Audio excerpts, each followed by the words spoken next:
Y ya que están de pie, quédense de pie porque vamos a leer las escrituras. ¿Ok? Las escrituras las encontramos en la primera carta del apóstol Pedro, en el capítulo 1, versículos 3 al 9. ¿Ok? Para los que trajeron sus Biblias, la primera carta de Pedro está al final casi de uno de los últimos libros que tiene la Biblia. Y vamos a estar en el primer capítulo, versículos del 3 al 9. Esta es la palabra de Dios para el pueblo de Dios en el día de hoy. Alabado sea Dios, Padre de nuestro Señor Jesucristo. Por su gran misericordia nos ha hecho nacer de nuevo mediante la resurrección de Jesucristo para que tengamos una esperanza viva y recibamos una herencia indestructible, incontaminada e inmarchitable. Tal herencia está reservada en el cielo para ustedes, a quienes el poder de Dios protege mediante la fe hasta que llegue la salvación que se ha de revelar en los últimos tiempos. Esto es para ustedes motivo de gran alegría, a pesar de que hasta ahora han tenido que sufrir diversas pruebas por un tiempo. El oro, aunque perecedero, se acrisola al fuego. Así también la fe de ustedes, que vale mucho más que el oro, al ser acrisolada por las pruebas, demostrará que es digna de aprobación, gloria y honor cuando Jesucristo se revele. Ustedes lo aman a pesar de no haberlo visto, y aunque no lo ven ahora, creen en Él y se alegran con un gozo indescriptible y glorioso, pues están obteniendo la meta de su fe, que es su salvación. Amén. Bueno, pueden tomar asiento. Para aquellas personas que aún no me conocen, yo soy Ana Vargas y soy la esposa del pastor Darío. Se encuentra en Colombia visitando a su mamá. Como ustedes saben, ella está allá en Colombia. Y pues cuando él viaja, yo tengo el honor y el privilegio de traer la palabra a la iglesia, y de verdad que es un honor. Esta carta que leímos, de estos versículos que leímos del apóstol Pedro, es dirigido a los creyentes. O sea, esto que él está hablando le habla a los creyentes, luego nos está hablando a todos los que estamos aquí en este salón. Y le habla a los creyentes que estaban perseguidos y bajo mucho sufrimiento. Y yo creo que aquí varios podemos decir que tenemos pruebas. Las semanas pasadas, en el verano, estuvimos estudiando los héroes de la fe. Y vimos varios héroes de la fe que terminaron con un final feliz, después de esperar varios años, pero terminaron con un final feliz. El rey David esperó 15 años y fue coronado rey. Abraham a los 100 años finalmente pudo tener el hijo de la promesa, ¿cierto? Rahab y su familia fueron rescatados y redimidos cuando Jericó. José, después de 22 años, pudo volverse a reunir con su familia y volver a ver a su papá. Pero hoy no vamos a estudiar eso. Hoy vamos a estudiar qué pasa cuando el sí que queremos de Dios no llega. ¿Alguna vez le ha pasado eso? El sí que queremos de Dios no llega. Y puede suceder por dos motivos. Uno, porque es lo mejor para nosotros en ese momento y no lo entendemos. O dos, porque estamos en una prueba. Y las pruebas a veces no nos gustan, pero estamos en una prueba. Les voy a poner un ejemplo para que entendamos los dos casos. El primero, cuando me lo puso el Señor, yo siempre le digo, dame una ilustración. Y me puso esto. Cuando Carolina tenía 7 años, tocó hacerle un examen de sangre.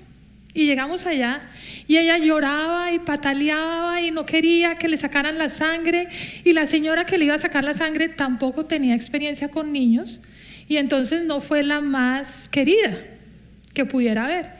Y después de que Carolina lloró y pataleó durante mucho tiempo, ella se voltea y me dice, o la calma o la vamos a tener que amarrar para sacarle la sangre. Y en ese momento a mí me vino la memoria que cuando Andrés había tenido casi 2 años, se había rajado la cabeza, lo habíamos tenido que llegar al hospital y para poderlo coser lo amarraron con sábanas a la cama. Y fue la cosa más traumática para él y para mí. Entonces en ese momento yo ¿qué hice?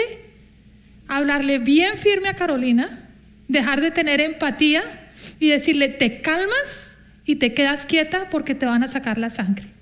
Y se calmó y le sacaron la sangre. Sin embargo, ella sintió que yo la había traicionado. Ella sintió que yo la había abandonado porque me había puesto del lado de la persona que le iba a sacar la sangre. Sin embargo, yo que veía la figura completa, eso era lo que era mejor para ella en ese momento. Y eso es lo que sucede cuando a veces Dios no nos contesta el sí que queremos, porque Él sí ve toda la figura. O la otra es cuando estamos presentando un examen. ¿Ustedes han visto algún profesor que cuando uno esté presentando el examen le esté diciendo a uno, ahí es 5, 3 más 3 es 6? No, el profesor está callado y está viendo a ver cómo uno contesta el examen, ¿sí o no? Muchas veces nuestras pruebas, por eso sentimos que Dios está callado. ¿Por qué? Porque estamos presentando una prueba. Y hoy nos vamos a concentrar en esa segunda. Cuando estamos en una prueba. Y vamos a contestar 2 preguntas. La primera pregunta es, ¿qué sucede en nosotros cuando estamos en una prueba? ¿Cómo respondemos nosotros cuando Dios no nos contesta el sí que queremos? Y la segunda pregunta que nos vamos a contestar es, ¿qué dicen las Escrituras de cómo debemos responder cuando estamos en una prueba? Entonces vamos a la primera. ¿Qué sucede en nosotros cuando Dios no contesta una prueba? No nos contesta el sí que queremos. Varias cosas. Nos frustramos, nos llenamos de ansiedad, muchas veces tenemos culpa, nos sentimos culpables, pensamos que Dios nos abandonó, nos peleamos con Dios. Todas esas cosas pueden suceder. Y la razón es porque vivimos en un mundo en donde estamos acostumbrados a no aceptar un no por respuesta. El mundo nos ha enseñado a que todo lo podemos y todo lo podemos conseguir. ¿Te ha pasado que has orado y Dios no te contesta? Y no cosas que sean egoístas ni cosas que sean malas. Oramos por la recuperación de un ser querido, oramos por la salud de uno mismo, puede ser por un trabajo, por una situación migratoria, muchas cosas, la restauración de un matrimonio, y Dios no contesta. Y nos enojamos, nos frustramos, nos ponemos de pelea con Dios. Y la razón es porque hemos dejado contaminarnos de la visión del mundo respecto a cómo responder a las pruebas. Vivimos en el mundo de la comodidad, donde no soportamos nada de dolor ni de incomodidad. Y entonces hay varias cosas que suceden. Nos dicen el sufrimiento es malo. Y como el sufrimiento es malo, lo tenemos que anestesiar. Entonces lo anestesiamos con la comida, lo anestesiamos con el Netflix, lo anestesiamos con el alcohol, lo anestesiamos con las drogas. Ponle el nombre que tú uses para anestesiar el dolor. Lo suprimimos, no existe. ¿Por qué? Porque el dolor es malo y no debe existir. La otra es, le pone a una cantidad de culpa a la persona. Porque te dicen, y lo he escuchado en varias partes, si Dios no te ha contestado es porque no tienes suficiente fe. Si Dios no te ha contestado es porque estás en pecado. Y eso distorsiona quién es Dios y te crea a ti una culpabilidad que no tienes que tener. También vivimos en un mundo donde creemos que todo lo podemos controlar. Entonces, si tan solo yo ahorro lo suficiente, no voy a tener problemas económicos. Si tan solo yo como lo suficientemente bien, no me voy a enfermar. Si tan solo yo controlo lo suficiente a mis hijos, ellos no van a tener problemas. Si tan solo, si tan solo, si tan solo. Y la verdad es que nosotros no podemos controlar nada porque nosotros no somos Dios. El único que tiene la potestad para controlar las cosas es Dios. Y eso lo único que hace es generarnos una gran ansiedad, y en el momento que las cosas salen mal, creemos que la culpa es nuestra porque no controlamos lo suficiente, porque no ahorramos lo suficiente, porque lo que sea suficiente. Entonces, ¿cuál es la perspectiva bíblica respecto al sufrimiento? Jesucristo nos dijo en Juan 16:33, nos dice que en el mundo vamos a tener aflicciones. Y yo les traigo la nueva versión internacional, y también vamos a leer la nueva traducción viviente porque de pronto es más clara. Nos dice: yo les he dicho estas cosas para que en mí hallen paz.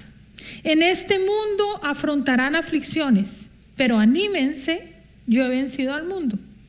La nueva traducción viviente nos dice: les he dicho todo lo anterior para que en mí tengan paz. Aquí en el mundo tendrán muchas pruebas y tristezas, pero anímense porque yo he vencido al mundo. ¿Se dan cuenta? Pruebas y tristezas vamos a tener. Y el apóstol Pedro, en la misma carta, en el capítulo 4, versículo 12, nos dice: queridos hermanos, no se extrañen del fuego de la prueba que están soportando como si fuera algo insólito. Es decir, que no les tome por sorpresa la prueba, que no crean que esto es una coincidencia, que por qué me pasó, porque las pruebas son inevitables y el sufrimiento es inevitable.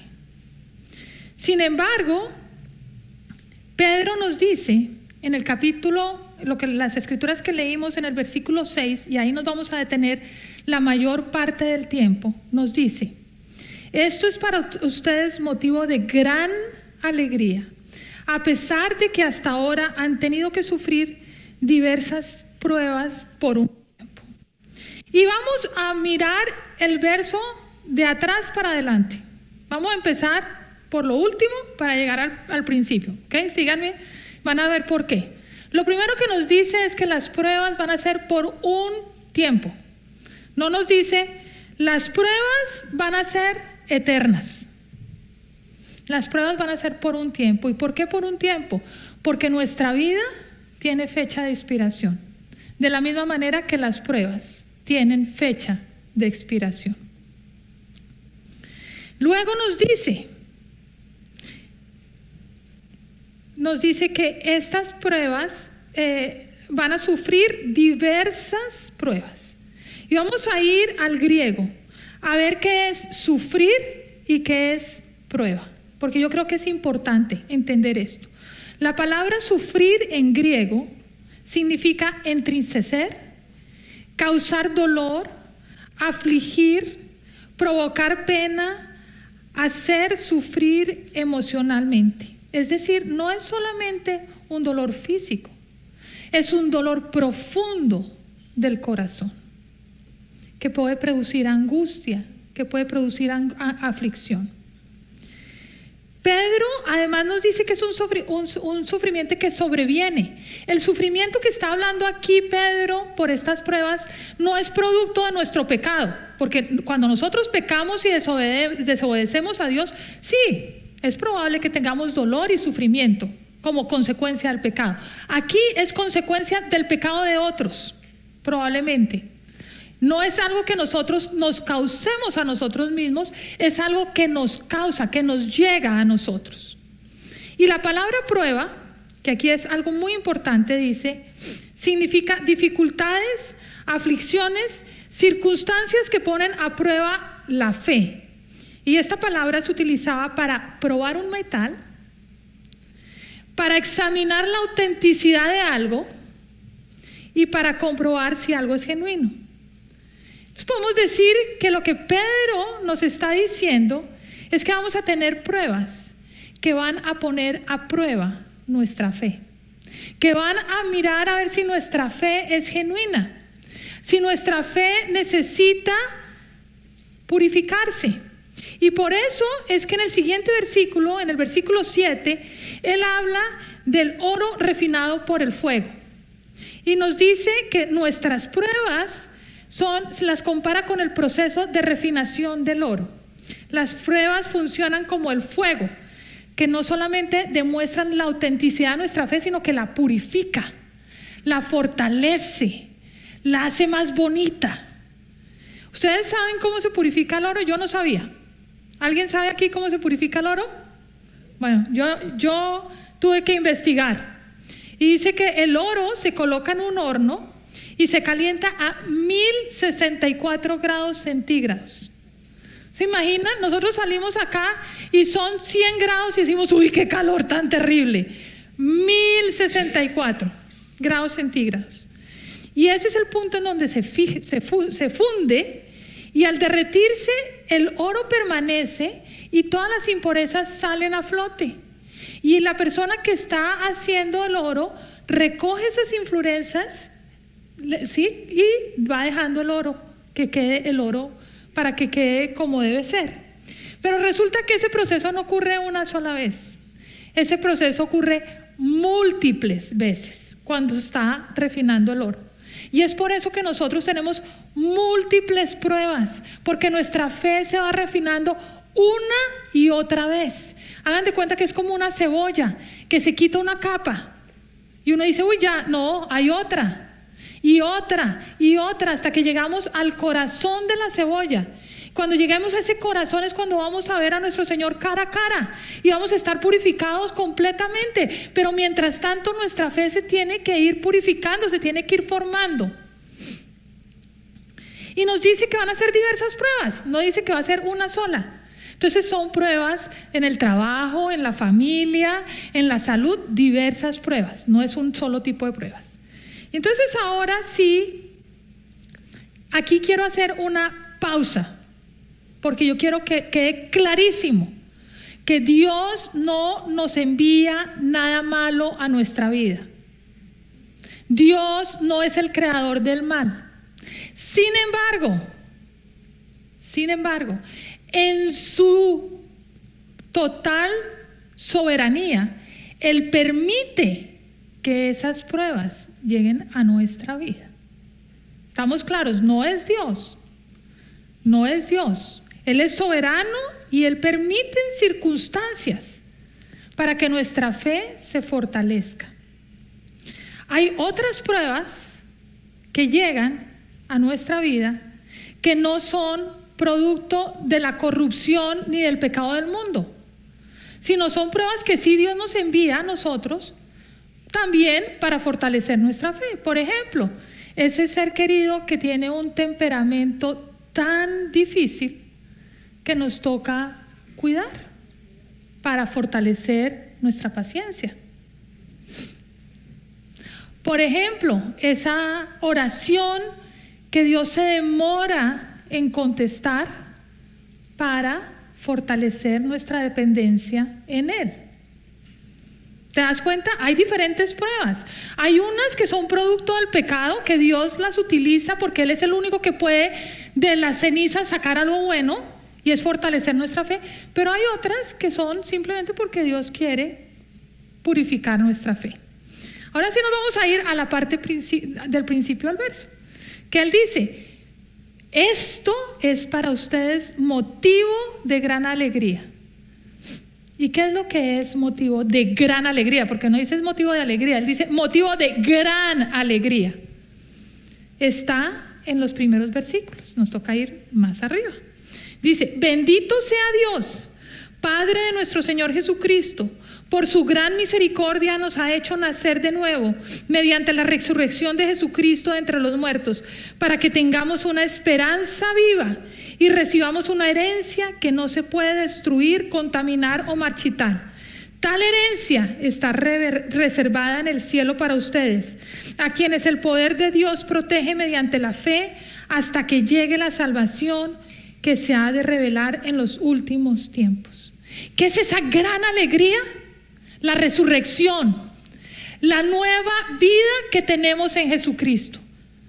Ese nuevo nacer, esa nueva vida que tenemos, que Él nos dio gracias a que Jesús vino, sufrió y tuvo una vida terrible, una muerte terrible, murió en un madero, separado del Padre cuando recibió todo nuestro pecado.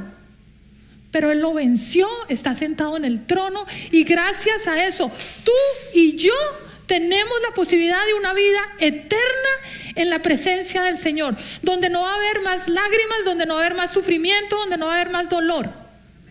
Y entonces, cuando nosotros tenemos esa gran alegría en nosotros, podemos vivir el aquí, la prueba que estamos viviendo, porque nuestra mirada está aquí ahora, pero con el otro ojo allá, lo que viene, lo que está por venir. Esa es la gran alegría. Y esa herencia que tú y yo tenemos en el cielo está protegida por Dios, no por nosotros, porque si fuera por nosotros ya lo hubiéramos perdido. Es Dios el que la protege gracias a la fe que tenemos en Jesús. Entonces, ¿cómo respondo a la prueba? Porque ya está claro que pruebas va a haber y dolor va a haber. ¿Cómo respondo yo a la prueba? Con los ojos puestos en Jesús. Dios no nos promete una vida sin pruebas. Dios nos promete su gracia para sostenernos en las pruebas. Lo repito, Dios no nos promete una vida sin pruebas, nos promete su gracia para sostenernos en las pruebas. Pablo le pidió a Dios 3 veces que le quitara esa espina que lo atormentaba, y los comentaristas dicen que no se sabe qué es, para que cada uno ponga esa espina que tiene ahí. Y dice Pablo en la 2 de Corintios, dice: 3 veces le rogué al Señor que me la quitara, pero Él me dijo: te basta con mi gracia, pues mi poder se perfecciona en la debilidad. Entonces, lo primero que hago, ¿qué es? Lloro. Sí, amigos, cuando hay una prueba, lloro, le derramo mi corazón a Dios en oración. Acepto que hay dolor en mi corazón. No voy a anestesiar el dolor. No, el dolor es una emoción que tenemos. Se la derramo al Señor, pero se la derramo en oración. Le entrego mi dolor. Voy en oración a Él. ¿Y qué hace Él? Hace un canje. Él coge tu dolor y te entrega la paz que sobrepasa todo entendimiento. ¿Y por qué es que sobrepasa todo entendimiento? Porque en medio de la prueba, en medio de las circunstancias, en medio del terremoto que hay alrededor tuyo, tú tienes paz. Pero si tú no vas a Él y no se lo entregas, ese canje no va a suceder. Entonces, lo primero que haces es eso. Lo segundo, mantengo una conciencia limpia. ¿Y qué quiero decir con eso? Que no vamos a utilizar el dolor como excusa para vengarnos, como excusa para, es que he sufrido tanto que yo me merezco. No, vamos a caminar nuestra vida con los ojos puestos en Jesús. Jesús, el dolor que Él sufrió en la cruz fue un dolor terrible. Ustedes imagínense, no solamente fue la crucifixión, fue todos los latigazos. No solamente fueron los latigazos, fue toda la blasfemia que se hizo hacia Él. Y recibir el pecado nuestro. ¿Ustedes se imaginan el dolor físico y emocional que Él pudo haber tenido? Más que eso, nadie lo va a poder tener. Y si Él, que vivió una vida perfecta, tuvo que tener ese dolor para un bien mayor, ¿por qué nosotros no vamos a tener un dolor?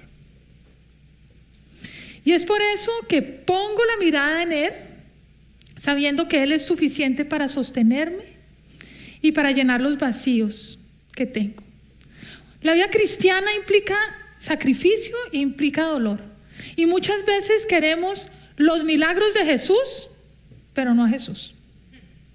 Entonces vamos a Él por los milagros, pero no vamos a Él por lo que Él es. Hace muchos años, con Darío tuvimos una prueba muy difícil en nuestra familia, muy complicada. Son de esos momentos que, si uno mira hacia atrás, son esos momentos donde uno siente angustia profunda en el corazón. Y orábamos y orábamos y orábamos y le pedíamos a todo el mundo que orara por nosotros para que esa prueba cambiara. En la iglesia que estábamos había peticiones de oración, y así como muchos de ustedes semana tras semana ponen la misma oración, nosotros semana tras semana poníamos la misma oración. Y un día me reúno con el pastor para pedirle oración. Yo necesito que usted me ayude a orar para que esto cambie. Y él, antes de orar, me mira a los ojos y me dice: Ana, ¿y si eso no cambia? ¿Es Jesucristo suficiente para ti? Y quiero confesarles que cuando me hizo esa pregunta, yo dije: ¿qué me está diciendo? Yo vine acá a que usted orara por mí, no que me hiciera esa pregunta. Y duré 2 o 3 semanas confrontada. Si esto no cambia, ¿es Jesucristo suficiente para mí? Hasta que llegué a entregársela completamente al Señor y decirle: eres suficiente para mí. Así que yo te pregunto hoy, la prueba que tú tengas, ¿es Jesucristo suficiente para ti? Vamos a orar, y en la tercera canción yo te invito que si tú quieres tener una conversación más íntima con el Señor, vengas al altar y le digas: yo quiero que tú seas suficiente para mí. En esta prueba que estoy teniendo tan difícil, independientemente de si se contesta o no se contesta, ayúdame a que tú seas suficiente para mí. Señor, te damos gracias. Te damos gracias infinitas por tu amor. Te damos gracias infinitas porque no nos has dejado huérfanos, porque estás con nosotros, porque enviaste al Espíritu Santo a que viva con nosotros y en nosotros, para que nos guíe, nos ayude, y sea tu gracia la que nos fortalezca y nos sostenga. Señor, tenemos muchas pruebas en nuestra vida, pero sabemos que esas pruebas no son en vano, porque tú las utilizas para refinarnos, para refinar y fortalecer nuestra fe. Y te damos gracias por eso, porque cada día nos parecemos más a ti. Cada día somos un poco más como tú. Te pedimos, Señor, que nos fortalezcas y que nos ayudes a responder bíblicamente ante las pruebas, descansando en ti, sabiendo que tu gracia es suficiente, porque tú nos sostienes. Oramos esto en el nombre del Padre, del Hijo y del Espíritu Santo. Amén.